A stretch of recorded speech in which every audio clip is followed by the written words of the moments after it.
자, 우리 지금 시청자들도 댓글을 통해서 많은 의견을 주고 있습니다. 페이스북 여론도 한번 봤으면 어떨까 싶은 생각이 드는데요. 아까 정청래 의원이 막 열심히 뭔가를 올리고 있던데 한번 그거 한번 열어볼까요? 정청래 의원의 댓글이 아니라 페이스북을 한번 보도록 하겠습니다. 자, TV 토론 실시간 평가라고 올렸네요. 아까 보니까 김문수는 윤석열처럼 부족하고 이준석은 한동훈처럼 깐족되고 권영국은 심상정처럼 얄밉고 이재명은 김대중처럼 실사구시적이다. 이렇게 첫 번째 페이스북에 올려놨네요. 그 다음에 두 번째 곧 이어서 또 올렸는데 이재명 후보에게 질문이 집중되는 걸 보니 김문수도 이준석도 권영국도 이재명 대통령 시대를 염두에 두고 야당 연습하는 듯하다. 토론 후 지지율 격차가 더 벌어질 것 같다라는 얘기를 했고 이어서 또 세 번째 평가를 했네요. 권영국은 대통령 될 생각이 아예 없는 것 같고 이준석은 올림픽 정신에 충실한 것 같고 김문수는 자포자기한 것 같고 이재명은 집권 후 구상까지 고려해서 진중하고 신중한 태도로 역시 이재명의 리더십이 돋보인 시간이었다. 이렇게 얘기를 합니다. 자, 박태웅 집단지성위원장 체급 차이가 너무 크네. 숫자를 얘기하는 사람도 원고 안 보고 얘기하는 사람도 하나밖에 없구나. 이런 표현을 썼습니다. 자, 문수화제는 뭘 묻기가 좀 미안하네 이런 표현도 있었고요. 네. 자, 이제 SNS를 통해서 많은 사람들이 이러저러한 평을 올리고 있습니다. 근데 아까 우리 갑자기 또 김종대 씨 얘기가 나왔어요.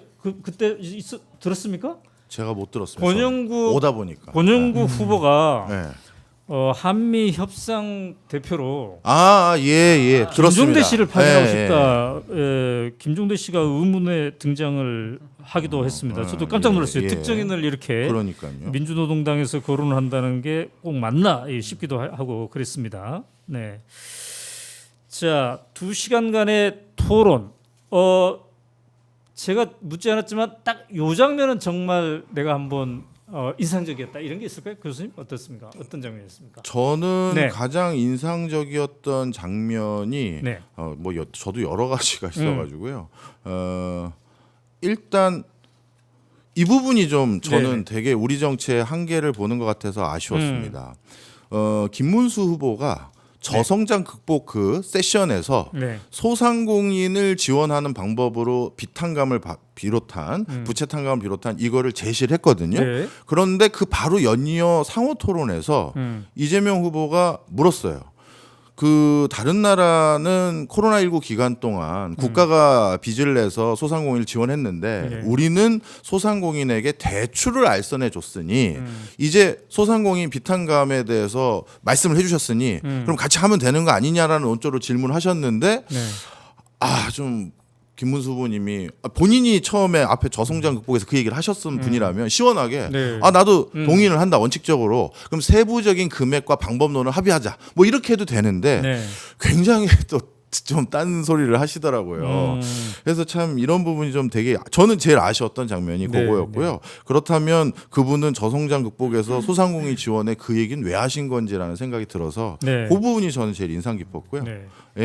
그다음 우리 신변은 저도 뭐 여러 가지가 떠오르는데 우선은 공대 출신이라면서 스스로를 과학기술의 어떤 대표격으로 격산시켜서 표현을 했던 이준석 후보의 말이 좀 들어왔습니다. 왜냐하면 공대 나왔다고 해가지고 과학기술을 꼭 공대 나온 사람만 할 수 있는 게 아니거든요. 그러면 또 아까 이준석 후보는 뭐 외국어도 본인이 능통하다 보니까 뭐 이제 글로벌 외교 뭐 이런 얘기도 하는데 영어 잘하는 사람만 꼭 대통령이 돼야 되는 건 아닙니다. 근데 그런 식의 좀 정체성 정치를 그동안에 많이 비판해 왔던 후보가 네. 스스로 그렇게 대중들 앞에서 이야기하는 게 조금은 모순돼 보여서 좀 눈에 들어왔고요. 네. 또 하나는 최저임금에 관한 부분도 이게 우리 헌법에서 규정한 사실 이게 50하고 헌법 때 처음 들어온 제도인데 네. 최저임금을 보장을 해서 국가가 이 금액 이상은 반드시 줘야 된다. 이건 뭐 어떻게 보면은 약자 보호 내지는 어떤 그 노동자들에 대한 여러 가지 배려 차원에서 정한 조항인데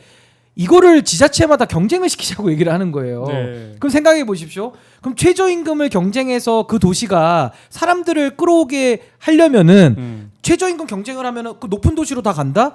그러면 결국에는 일자리가 많이 있는 수도권으로 인구가 다 몰릴 수밖에 없는 거거든요. 네, 그래서 네. 이런 어떻게 보면 복지적인 차원에서 규정한 제도조차도 경쟁을 시키는 부분은 좀 이거 너무 나간 거 아닌가라는 생각이 들고 그걸 교묘하게 텍사스를 좀 이렇게 섞어서 얘기를 하던데 네. 텍사스에서는 법인세를 혁신적으로 깎아줘가지고 기업을 유치하는 거거든요. 그러니까 기업들에게 세금을 깎아줘서 유치하는 것과 네. 근로자들의 최저임금을 경쟁시켜가지고 인구 분산을 도모하겠다라는 거는 좀 너무나도 이건 단선적인 정책이어가지고 네. 전 그 부분이 좀 눈에 좀 들어왔었으면 좀 놀랬습니다. 네.